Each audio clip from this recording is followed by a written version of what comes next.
So I have the honor of having with us Shri Debashish Singh, who is the MD of West Bengal Housing Infrastructure Development Corporation Limited, Government of West Bengal. Please welcome him with a round of applause, please. He's a senior official who has done some landmark work in the urban sector, and his work is applauded not only in the state but also at a national and international level. And we will have the pleasure of listening to him. And we have with us Shri Rajanvir Singh Kapur, who is the Managing Director of West Bengal Transport Corporation, Government of West Bengal. Welcome you. Welcome with a round of applause, please. And I will like to, although the format of this session is in the form of a panel, I have the urge to actually I wish to invite him to deliver a keynote address here, so that your experience is actually elaborated on the podium on a bigger time. Thank you. Thanks.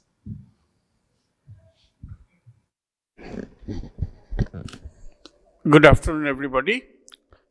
Good afternoon, our moderator and my colleague Rajan Kapur, MD Tramways, and everybody. My primary motivation of coming here, of course, other than being requested by Mr. Kapur, is that a few days from today, on the 27th of September, I will be receiving on behalf of the Smart City of Newtown an award from none other than Her Excellency the President of India for having achieved, a good milestone among 100 smart cities in the field of urban mobility. So when in the field of urban mobility, we are doing something that we have become number one in the whole of India, I thought this is a good occasion to share what we are doing and what are our thoughts on it. The story goes back in 2014 when the Smart City Mission was launched, was being conceived. It said that there has to be a citizen consultation to understand the problems of modern city living and how technology in the form of smart city can address those. So what we did was conduct an online polling in those days through Google form in mobiles. And of the top three problems that were articulated by the residents of Newtown, Kolkata, was air pollution and mobility. So this was a citizen grievance. So I have since that day been looking at this problem not as a global warming phenomenon, which is too large for a small person like me to understand. It's too vast. G20 summits and Nobel Prizes are being given away for global warming. But I know that a resident of Newtown, while doing his morning walk, is feeling his lungs suffocated, and therefore we must do something. This was the motivation. And with this motivation, the matter that was alluded to in the award that I will be receiving on behalf of the Smart City is very simple. It is bicycling. We are perhaps the only city in India who have constructed 39 kilometers of bicycle tracks in Newtown. The mayor of Paris, I am told, has indicated that she will build 50 kilometers of cycle track in 5 years' time. We have covered 39 already. Number two, we have, like Ola and Uber and shared cabs, we have introduced bicycling as a shared apps phenomenon. You book it by scanning the QR code on the cycle. You pay for the amount of time you are riding till you put it on a docking station, and then somebody else can also use that same cycle. This is very relevant in a modern city like Newtown because there are high-rise buildings, and to take a bicycle, even if you own one, to the, let us say, 24th floor apartment is a huge problem. Residents object that you can't take it on the lift, it doesn't fit, etc. N number of micro-level problems. So it helps that they can hire a cycle and go to their place of work. The docking station have been built after a very rigorous origin-destination survey. Where are people going? Why are they going? And then these docking stations have been kept so that the daily A to B journeys rather than A to B to A journeys are very, very useful. But after we implemented the cycling, app cycling, we discovered a very, very unique thing, all related to pollution, is that we have, I did not mention, of the 500 bicycles that are there in the app cycles region, 400 are pedal bicycles, that are normal bicycles, and 100 are electric bicycles. That is, there are rechargeable electric batteries, and you can use the accelerator to go below 25 kmph from A to B. We have found from statistics, because everything is captured in the apps, that there is a huge demand of the e-bicycles. I was a little surprised. Aren't people caring for their physical fitness and health? Who are using these e-cycles? We went deeper and we found that this is being used very much by the small traders for bringing in vegetables and fish and other things in the morning from the nearby villages to the markets of Newtown.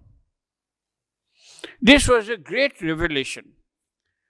There is a huge problem when you go to the market every morning and buy something.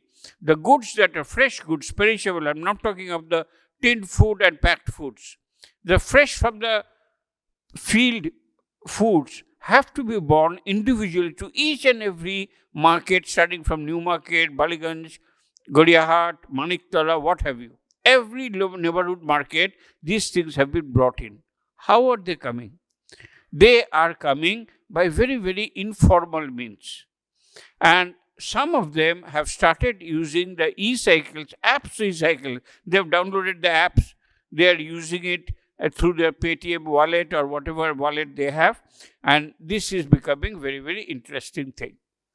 So the next stage that we did was we did a survey of how these vegetables are reaching the city markets. And we found again once to our horror that a lot of things are coming by completely illegal vanos, they call it, that is using motorcycle tires and engines, completely black smoke spewing, no number plates, no nothing, but almost everybody is using that three-wheel version to bring this produce from the Bhangur, let us say, to Newtown and Salt Lake markets. This is destroying the environment, and for me, polluting the air by their thick black smoke, not to talk of the noise. And very often I get complaints in my email. A very, very senior retired railway officer, for example, whom I have known for decades, I have always started blocking him because every day he says yet another smoke billowing three-wheeler went by and you from the government are not doing anything about it. So what we did a interaction and a user-supplier interaction mela with three-wheelers manufacturers who are doing lithium battery powered three-wheelers. The point was we wanted to do only with those who have the RTO affiliation and clearance, because we didn't want to introduce again illegal forms in the name of pollution. So we called them in and we introduced them to the various unions who are using these vanos for bringing in cargo. It was a very successful event. The MP of that area, Madam Kakoli Ghosh-Dostidar, had come, and therefore the unions, which are mostly politicized, had started to pay attention. But it is not working. Why it is not working? What is not working? The idea is to replace these fossil fuel run illegal vanos with government approved three-wheelers which are lithium battery powered, not lead acid but lithium battery powered three-wheelers. It is not working because what will they do with the old vanos that they have? And two, where is the finance?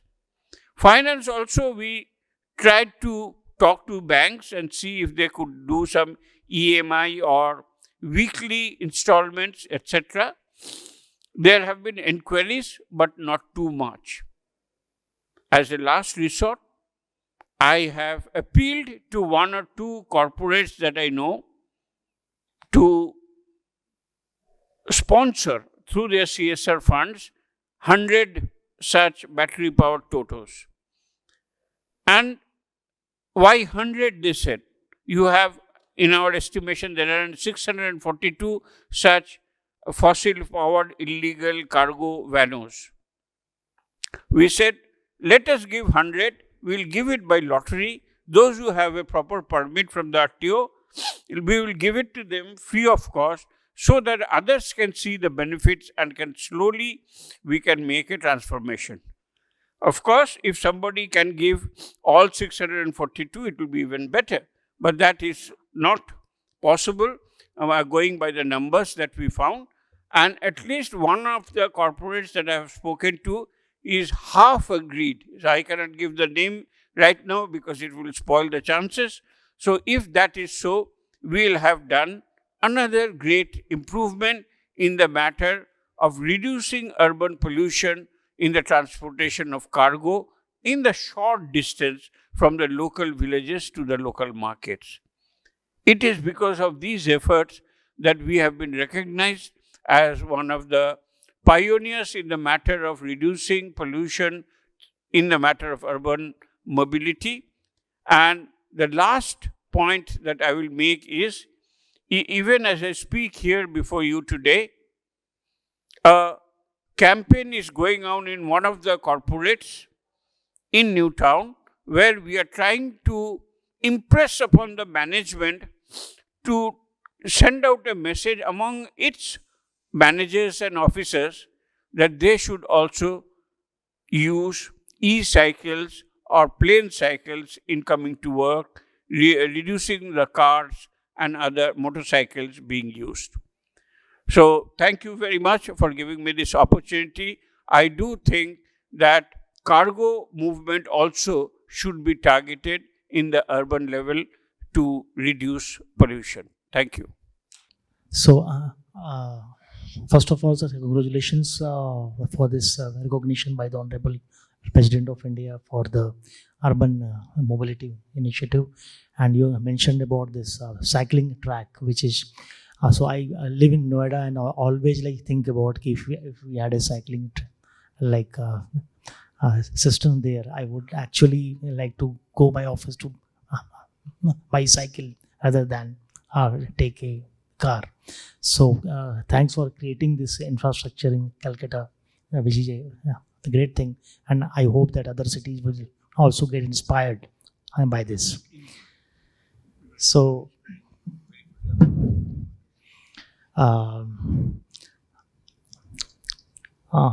I will, sir, like to ask you that you have been working in this area of urban development and especially the development of Newtown. So besides transportation, although like this is a transportation innovation summit, may I ask you like some of the other innovations, because in the urban ecosystem, every innovation related to other things, also things are interrelated. So are there any other initiatives which you really like wish to highlight? Anything? About it's your turn to speak. No, but I will not answer this question because this calls for a full-fledged discussion forum. In the future, we will do that. Sure, sir.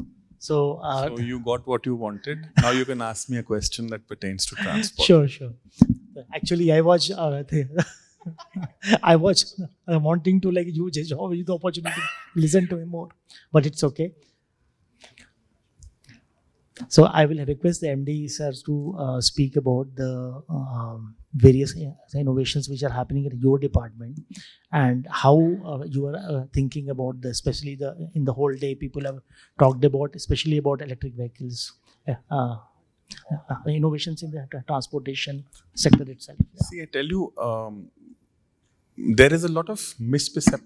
I mean, I would not even say that. There's a lot of confusion and a wrong narrative created about Bengal outside the state. I have a lot of friends all over the country. Our Puja Sangyo Kotha holo that all my batchmates from various parts of the country who are not from Bengal have a very mainstream television media based image of Bengal. When there's election season, they feel that all of us are on the road fighting with each other. When there is some sort of thing happening, so they mostly make a perception on the narrative created by mainstream discourse shown in the populist media. But having worked in the state for more than 10 years now and knowing broadly what others in the country are doing, I think we are one of the best, most finely governed states. And I'm not saying it because I'm sitting here or I'm supposed to say something. I am generally known as a very blunt person. Sir, I went to my hometown, Chandigarh, last month for a few days. And I am not comparing, but the way we do things here is far more superior, well thought of, mostly democratic.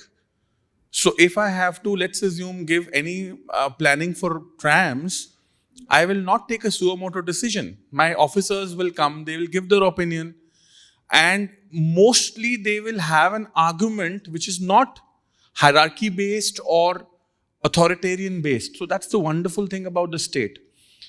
This itself explains why we've been able to do some wonderful things with all the departments, actually. You asked, sir, about HIDCO. So I think for him it's a little awkward saying it, but I think Newtown, if you see, has done a lot of things which no other city in India has conceptualized at the moment. And with so much of population pressure, not a clear rural-urban divide, because, you know, the moment you cross Newtown, there are rural areas. Like a lot of metropolitans, they have a gap. Bombay has a bay. So those who are from Bombay know that you have to cross the bay and it's an island. So you can always differentiate Bombay from the rural Maharashtra. Delhi has a huge NCR. It has that historical NCR UT sort of character. But Calcutta, if you see Newtown specifically, it's open on all four sides except for wetland. So you just exit the HIDCO area and you find 100% pure village.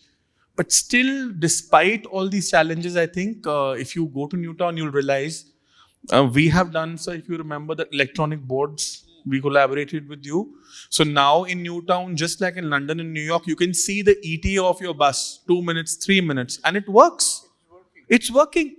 Now, if you are standing with your mother or your wife or your friend or your son, and you know my bus is coming in 12 minutes, you can buy that ice cream and come back. It sounds very small, but it's a big thing for a normal guy.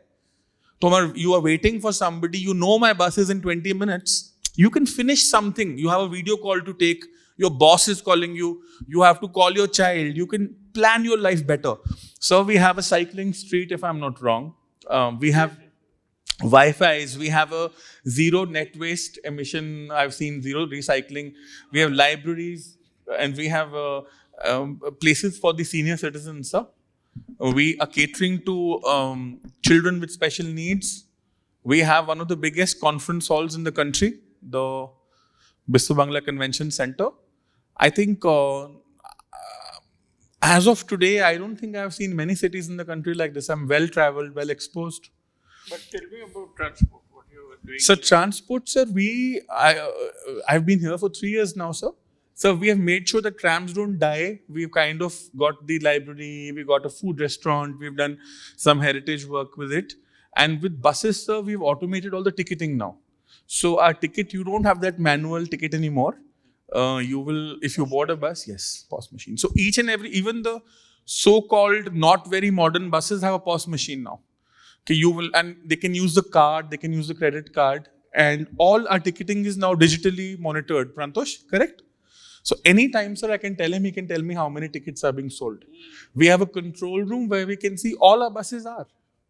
It's just like anywhere else in the world. You can sit and see. Now we've also got VLTD, vehicle location traffic, this device is there.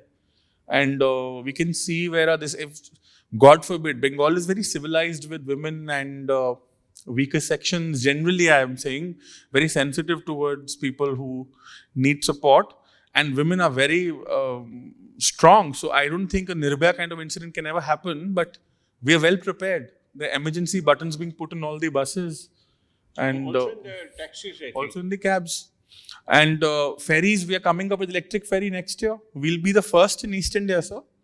I think one of the first in the country. Our electric ferry is almost ready. Garden Reach ekhane ache, Shivaji. Sir, we are preparing the first electric ferry. Ajke kotha hoyeche. We'll do an MOU. WTC will be running it. We'll be owning it. Garden Reach is making it for us. We are already planning to put a charging station on the river. And yes, sir, that will change the way our riverine transport works. And let me also tell you one more thing. I've seen how administration works in my home state. I can't say for any other state, but Punjab, I think if they have, I'm not saying for any particular state, but generally I've seen that the way administration works everywhere else is, you want to bring electric mobility, you plan about charging later. You plan about the basics later.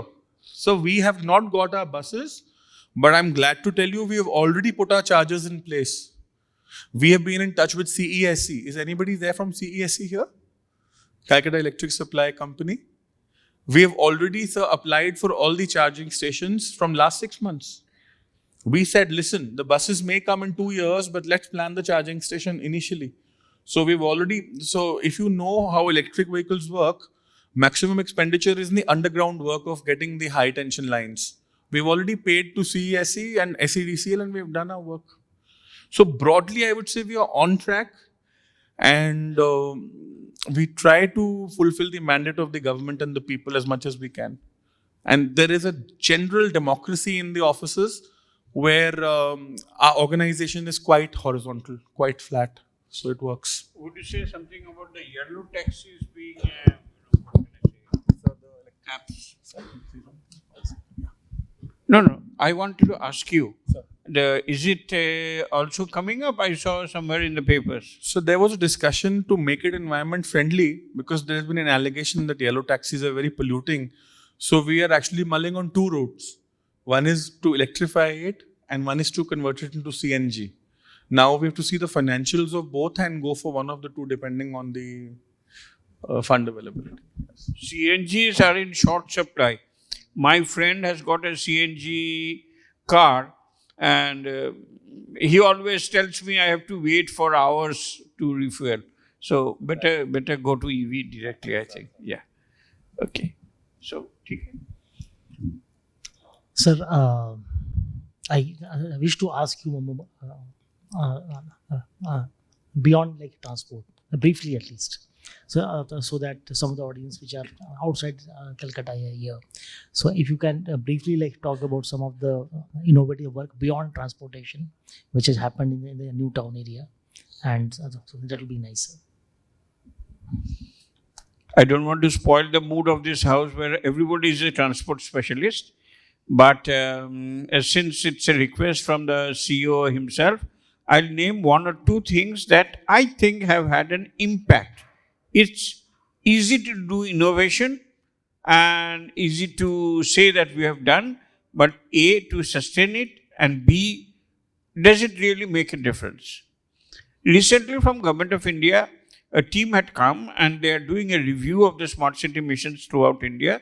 And they asked me, what intervention in your opinion has made the greatest impact? And in technological field, I have said at that moment at least, that it is the CCTVs and analytics thereafter. In Newtown, we have installed out of the smart city funds more than 530 CCTVs. All are connected to server rooms and there are analytics being run on that in an integrated command and control system. Now, this has helped the police in catching culprits, in catching accidents of motor vehicles, in looking after murder cases, in recovering snatching cases, in arresting women molesting cases, and in short, the neighboring Bidhannagar or Salt Lake where I stay, which is thrice the size in terms of population compared to Newtown, there are barely 50 or 60 CCTVs and we have 10 times the number, and this is really making a difference in the safety and security of the people around there. The other thing that has made a difference in my opinion are the community centers. We have built very beautiful community centers and it is always booked years in advance. This is for the common residents, for their wedding events, for their Annaprashan events, for their birthday party events. People need a place to do their social events and nobody builds a big house to call all their relatives and family. So those who cannot hire the Lalit Great Eastern, 99.9% of the residents don't have the money. So in that case, they require an affordable place to congregate and do social events. This has made a huge difference in the lives of people. And the other thing, it's an infrastructure project that has been very well, is the vehicular underpass cum pedestrian system. The roads are very wide, traffic is very fast, and accidents used to happen. But people don't like to climb up the pedestrian overpasses. So we made escalator enable 4-way in the same junction, which is the Narkol Bagan junction, which is the central junction near the HIDCO Bhavan, the most important junction of the city. It is not only having 4 pedestrian underpasses with escalators and very beautifully painted by a talented artist, but also, and this is where I take the pride, a vehicular underpass, because it is a very important junction. It was prone to huge traffic jams. But a flyover was impossible because we have the Bisho Bangla gate, which is 55 meters tall. So we built the subway. Now, any of you who are even slightly engineering-wise sensitized would know, under the ground, the pedestrian underpasses are going, and under the ground, the vehicular underpass is going. So there will be a conflict, there will be a 4-way conflict. It was an engineering precision that we overcame this with our local consultant. We sat with the drawing board and we adjusted the depth at which the pedestrian underpass would pass so that nobody feels anything, everybody can safely and quickly pass. So these are some of the interventions that have really made a difference in the day-to-day life of the people. And of course, our latest innovation is in terms of smart bus stands. I am very proud of it because not only it looks very nice, pure white, there are charging consoles, but there is also a kiosk, a shop for selling samosas and tea. So it is the only place in the world, I believe, where a bus stand is providing employment. A person, whoever is coming from, is there from morning till evening and making a decent living, supporting his family. And we are also happy because he is also our eyes and ears. He is an observer for mischievous children and drug addicts, which often harm fancy, just writing Ram loves Sita and things like that, scribbling, breaking things needlessly, tampering with the CCTVs. So this shopkeeper is also looking after this. The only bus stand, we have 16 of them in Newtown, each of which is supporting a family in terms of livelihood. Thank you very much. Sir, considering that most of us are from government here, sir, what is your general advice for us? You're running such a huge organization, and I think it is one of the most successful organizations in the state in terms of revenue building and innovation. What would be your general advice or suggestion for all of us? I think it will help us in our respective careers and planning, sir, at whatever rank we are. My only thing is, and I tell my officers and staff also, is look around you. Look around you. I mean, you will have your files and you will have your government orders and you will have your notings. You will obey your superiors. That is why the system works. But please see what is happening in a YouTube. Study YouTube. It is a universal thing. Look at generative AI. Chat GPT. Now it's so popular that people say there is a Chat GPT counter and a Chai GPT counter. It's become the rage. But how can we harness things in our daily life? I will illustrate by a small real example. In Newtown again, there was suddenly some suicides happening. There are very tall buildings. One, a 6-year-old, fell down and died crashing from the 18th floor. And a few days later, not so young, let us say 24-year-old lady, she jumped off the railing and she died from a very tall building. People were saying that the government must do something. How are people jumping and losing their lives? Do we not care? Now, we didn't know what to do. So, but we had to do something. So the least that we decided is from NKDA we would issue an advisory. What advice to give other than creating awareness, having discussions in your own resident welfare association?